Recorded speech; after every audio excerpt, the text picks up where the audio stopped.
And here he is, the president of our country, the leader of the free world, because he received a great education and worked so hard.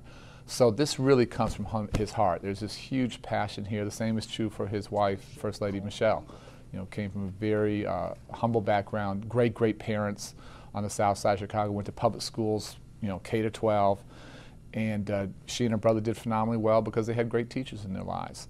And so he's challenging all of us. He's challenging the country. He's challenging teachers. He's challenging principals. He's challenging universities. But he is absolutely going to challenge students and parents to take their education seriously, to really have personal responsibility, that again, the stakes have never been higher. I think schools are definitely under financial pressure, and so districts, states, individual schools have probably never been more stretched for resources. So that's tough. As you know, we've put out tons of money, tens of billions of dollars literally, as part of the ERA Act, the stimulus package, to try and offset some of that. But it's still tough out there, and so folks are always being asked to do more with less.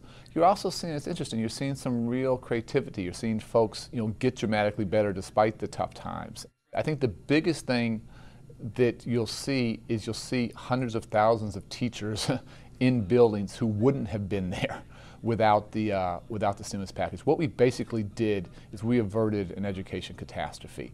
And we were on the verge of just a total disaster here, seeing class size go from 25 to 40. So second grader or third grader won't know necessarily their teacher may not have been there had it not been for this package.